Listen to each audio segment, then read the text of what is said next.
പിതാവിൻ്റെയും പുത്രൻ്റെയും പരിശുദ്ധാത്മാവിൻ്റെയും നാമത്തിൽ ആമേൻ.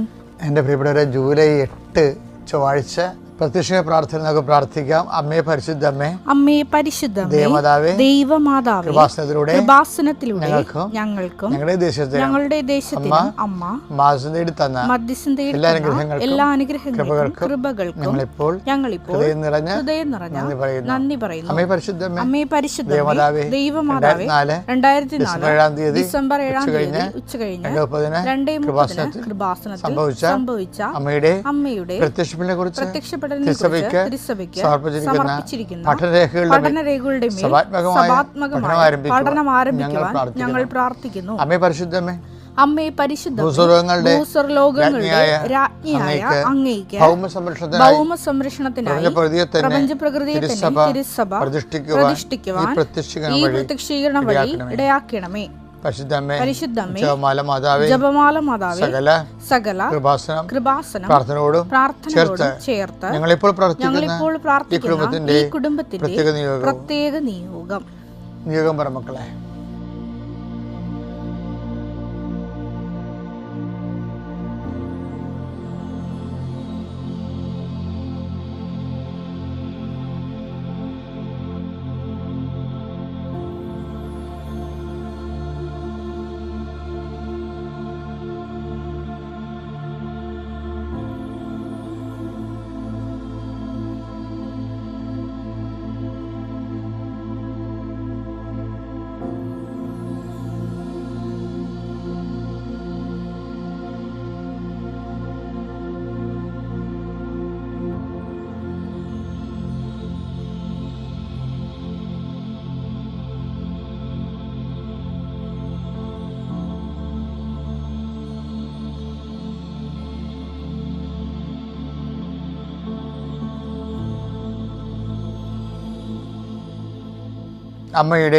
അമ്മയുടെ പ്രത്യക്ഷീകരണത്തിന്റെ അനുഗ്രഹവേളയിൽ ഞങ്ങൾക്ക് സാധിച്ചു തരുവാൻ കനിയണമേ. ആമേൻ. വിശ്വാസ പ്രമാണം.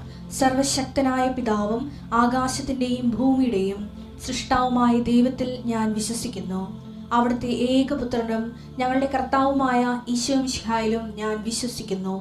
ഈ പുത്രൻ പരിശുദ്ധാത്മാവിനാൽ ഗർഭസ്ഥനായി കന്യകാമറിയത്തിൽ നിന്ന് പിറന്ന് പൊന്തിയോസ് പീലാത്തോസിന്റെ കാലത്ത് പീഡകൾ സഹിച്ച് കുരിശിൽ തറയ്ക്കപ്പെട്ട് മരിച്ച് അടക്കപ്പെട്ട് പാതാളങ്ങളിൽ ഇറങ്ങി മരിച്ചവരുടെ ഇടയിൽ നിന്ന് 3-ാം നാൾ ഉയർത്ത് സ്വർഗത്തിലേക്ക് എഴുന്നള്ളി സർവശക്തിയുള്ള പിതാവായ ദൈവത്തിന്റെ വലതുഭാഗത്തിരിക്കുന്നു.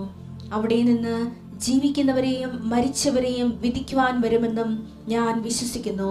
പരിശുദ്ധാത്മാവിലും ഞാൻ വിശ്വസിക്കുന്നു. വിശുദ്ധ കത്തോലിക്കാ സഭയിലും പുണ്യവാന്മാരുടെ ഐക്യത്തിലും പാപങ്ങളുടെ മോചനത്തിലും ശരീരത്തിന്റെ ഉയർപ്പിലും നിത്യമായ ജീവിതത്തിലും ഞാൻ വിശ്വസിക്കുന്നു. ആമേൻ. സ്വർഗ്ഗസ്ഥനായ ഞങ്ങളുടെ പിതാവേ, അങ്ങയുടെ നാമം പൂജിതമാകണമേ. അങ്ങയുടെ രാജ്യം വരണമേ. അങ്ങയുടെ തിരുമനസ് സ്വർഗത്തിലെ പോലെ ഭൂമിയിലും ആകണമേ. അന്നു വേണ്ടുന്ന ആഹാരം ഇന്ന് ഞങ്ങൾക്ക് തരണമേ. ഞങ്ങളോട് തെറ്റ് ചെയ്യുന്നവരോട് ഞങ്ങൾ ക്ഷമിക്കുന്നത് പോലെ ഞങ്ങളുടെ തെറ്റുകൾ ഞങ്ങളോടും ക്ഷമിക്കണമേ. ഞങ്ങളെ പ്രലോഭനത്തിൽ ഉൾപ്പെടുത്തരുതേ, തിന്മയിൽ ഞങ്ങൾ രക്ഷിക്കണമേ. ആമേൻ. നന്മ നിറഞ്ഞ മറിയമേ, സ്വസ്തി. കർത്താവ് അങ്ങയുടെ കൂടെ സ്ത്രീകളിൽ അങ്ങ് അനുഗ്രഹിക്കപ്പെട്ടവളാകുന്നു. അങ്ങയുടെ ഉദരത്തിൻ ഫലമായി ഈശോ അനുഗ്രഹിക്കപ്പെട്ടവനാകുന്നു. പരിശുദ്ധ മറിയമേ, തമ്പുരാന്റെ അമ്മേ, പാപികളായ ഞങ്ങൾക്ക് വേണ്ടി ഇപ്പോഴും ഞങ്ങളുടെ മരണസമയത്തും തമ്പുരാനോട് അപേക്ഷിക്കണമേ. ആമേൻ. കർത്താവേ, നിന്റെ ഉന്നതമായ നാമത്തിന് സ്തോത്രം ചെയ്യുന്നു. കർത്താവേ, നിന്റെ വിശുദ്ധ പൗരോഹിത്യത്തെ മഹത്വപ്പെടുത്തണമേ. കർത്താവേ, സഭയിലുള്ള സാന്നിധ്യം പ്രകടമാക്കണമേ. 39 വർഷം ഞാൻ അർപ്പിച്ച കുർബാനയുടെ യോഗ്യതയാൽ കൃപാസന അൾത്താരെ ജീവനോടെ പ്രത്യക്ഷപ്പെട്ട പരിശുദ്ധ അമ്മയുടെ മാധ്യസ്ഥതയിൽ ഈ അൾത്താരയിൽ നടന്ന 10,000-കണക്കിന് ആരാധന ശക്തിയാൽ അങ്ങയുടെ നാമത്തിൽ അങ്ങയുടെ മക്കളെ ആശീർവദിക്കണമേ എന്ന് പ്രാർത്ഥിക്കുന്നു. കർത്താവ്, ഇന്ന് അങ്ങയുടെ മക്കളെ പ്രാർത്ഥന കൂടുന്ന മക്കളെ കടന്നു പോകുന്ന വഴികൾ കർത്താവ് അനുഗ്രഹിക്കട്ടെ. ഇന്ന് അങ്ങയുടെ മക്കളെ പ്രാർത്ഥന കൂടുന്ന മക്കളെ ഇടപെടുന്ന വ്യക്തികൾ കർത്താവ് നിങ്ങൾ അനുഗ്രഹിക്കട്ടെ. ഇന്ന് അങ്ങയുടെ മക്കളെ കടന്നു പോകുന്ന ഇടപെടുന്ന വിഷയങ്ങൾ പരിശുദ്ധ അമ്മയുടെ മാധ്യസ്ഥത്തെ ഈശോ പൂർണ്ണമായി ഏറ്റെടുക്കട്ടെ. നിങ്ങളെ ഭാരപ്പെടുന്ന വിഷയങ്ങൾ നിങ്ങളുടെ കഴിവില്ലായ്മയാണെന്ന് തോന്നിയിട്ട് നിങ്ങൾക്ക് അത് അഭിമുഖീകരിക്കാൻ പറ്റുന്നില്ല എന്ന് ഓർത്ത് സങ്കടപ്പെടുന്ന വിഷയങ്ങൾ, 10,000-കണക്കിന് കോടിക്കണക്കിന് മനുഷ്യരിൽ അത്ഭുതം പ്രവർത്തിച്ച ദൈവം, ഓരോ ദിവസവും പ്രവർത്തിക്കുന്ന ദൈവം ഇന്ന് നിൻ്റെ വിഷയം പൂർണ്ണമായി ഏറ്റെടുക്കുകയും നിന്നെ സന്ധിക്കുകയും ചെയ്യട്ടെ. അധ്വാന മാർഗങ്ങൾ, തൊഴിലാത്ത മാർഗം, തൊഴിൽ നേടിയുള്ള യാത്രകൾ, സാമ്പത്തികമായ അത് പരിഹരിക്കാനുള്ള യാത്രകൾ, വിദ്യാഭ്യാസ വിഷയങ്ങൾ പരിഹരിക്കാനുള്ള യാത്രകൾ, അതുപോലെ തന്നെ കുടുംബത്തിൻ്റെ മേൽഗതിക്ക് വേണ്ടിയുള്ള യാത്രകൾ കർത്താവ് ആശീർവദിക്കുകയും നീ പോകുന്നിടത്തെല്ലാം നിൻ്റെ കൂടെ ഞാൻ ഉണ്ടായിരിക്കുന്ന അളിച്ച കർത്താവിൻ്റെ ചൈതന്യം, എനിക്ക് നിനക്ക് മുമ്പേ എൻ്റെ ആടുകൾക്ക് മുമ്പേ നടക്കുന്ന അളിച്ചത് കർത്താവിൻ്റെ ചൈതന്യം, ഞാൻ നിനക്ക് മുമ്പേ സഞ്ചരിക്കുന്ന അളിച്ച കർത്താവ് ചൈതന്യം നിൻ്റെ വരത്തിവിടെ നിന്നെ നയിക്കുകയും നിൻ്റെ ജീവിതയാത്രയെ ഫലമണിക്കുകയും ചെയ്യട്ടെ. Lord, increase the spirit of power and grace.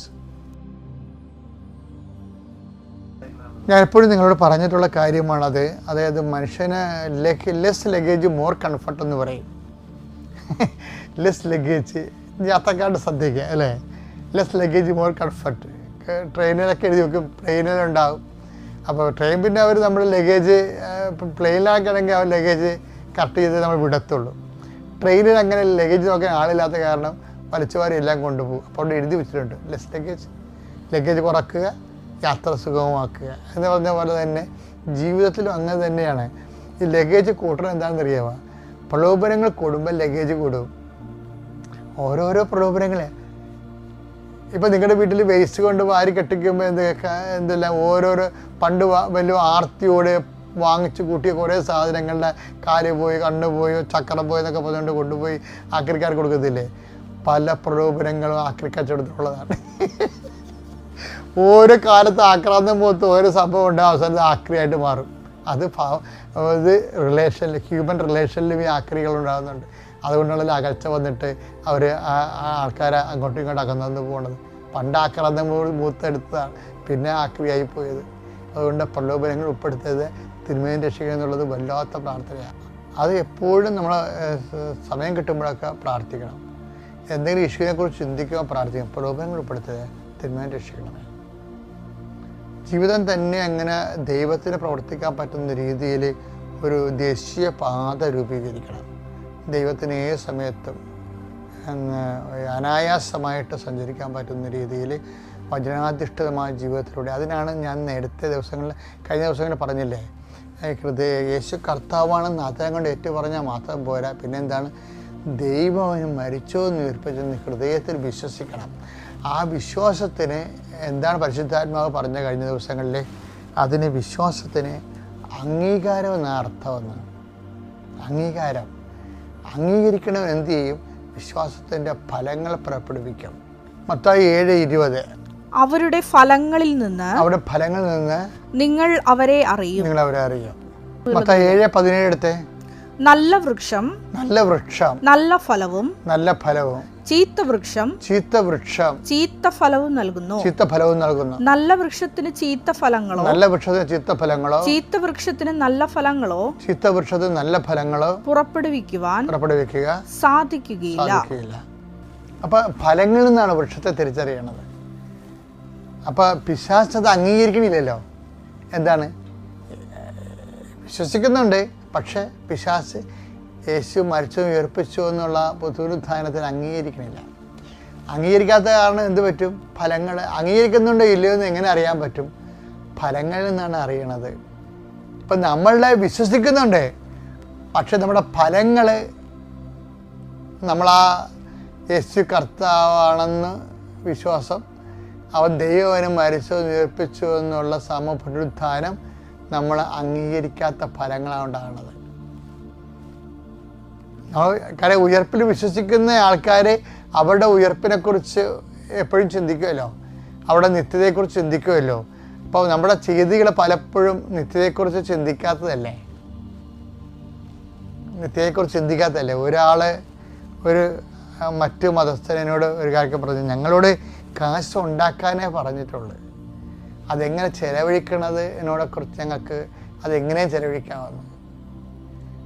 അതായത് അദ്ദേഹം പറഞ്ഞ ഇതാണ്, അതായത് ഞങ്ങളെ സംബന്ധിച്ചിടത്തോളം കാശ് ഉണ്ടാക്കാനേ പറഞ്ഞുള്ളൂ, എങ്ങനെ ഉണ്ടാക്കാം, അതാണ് പ്രശ്നം. കാശ് എങ്ങനെ ഉണ്ടാക്കാനേ പറഞ്ഞിട്ടുള്ളത്. അപ്പോൾ അതുകൊണ്ട് അവരെന്ത് ചെയ്യും? എല്ലാ മാർഗങ്ങളും ഉപയോഗിക്കും. അപ്പം ക്രിസ്തുവിലായിരിക്കുന്നവൻ എന്നെ സംബന്ധിച്ചിടത്തോളം എപ്പോഴും അത് എങ്ങനെയും ഉണ്ടാക്കാൻ പറ്റത്തില്ല. ഫലങ്ങൾ അത് ചെയ്യും. അതായത് ചീത്ത ഫലങ്ങൾ ഉണ്ടാക്കുന്നതിന് ചീത്തഫലങ്ങൾ ഇപ്പം നിനക്ക് കിട്ടിക്കുന്ന പണം കൊണ്ട് നീ ഇപ്പം അതുകൊണ്ടല്ലേ ക്രിസ്ത്യൻസൊക്കെ ഈ ബാറൊക്കെ ഉപയോഗിക്കുന്നില്ലേ ഇല്ലേ? അപ്പം അവരെ സംബന്ധിച്ച് അവരുടെ മുമ്പിലുള്ള ഓപ്ഷൻ ഒന്നെങ്കിൽ ബാർ അവർ ഉപേക്ഷിക്കണം, അല്ലെങ്കിൽ അവർ സഭയിൽ നിന്ന് പോകണം. വേറെ ഓപ്ഷൻ ഇല്ല അവർക്ക്. എങ്ങനെ ക്രിസ്ത്യൻസ് ബാർ ഉപയോഗിക്കാൻ തുടങ്ങിയെന്ന് നമുക്കറിയത്തില്ല. ഉദയംപുരം സൂനദോസിൽ ഇവിടെ നേരത്തെ കള്ള് കച്ചവടമൊക്കെ ക്രിസ്ത്യാനിക്ക് ഉണ്ടായിരുന്നു. അതെല്ലാം ഉദയംപുരം സൂനദോസ് അവസാനിപ്പിച്ചതാണ്. പിന്നെ ഇടക്കാലം കൊണ്ട് വീണ്ടും പഴയ തിന്മകൾ ക്രൈസ്തവ സഭയെ നമുക്ക് എല്ലാ ബിസിനസ്സും ചെയ്യാൻ പറ്റത്തില്ല. എല്ലാ ബിസിനസ്സും ചെയ്യണമെങ്കിൽ നമ്മുടെ ഒരു ഒറ്റ ഓപ്ഷൻ മാത്രമേ ഉള്ളൂ. ഒന്നെങ്കിൽ നീ ആ ബിസിനസ്സുമായിട്ട് പോയിട്ട് സഭയിൽ നിന്ന് പോയിട്ട് ചെയ്യുക.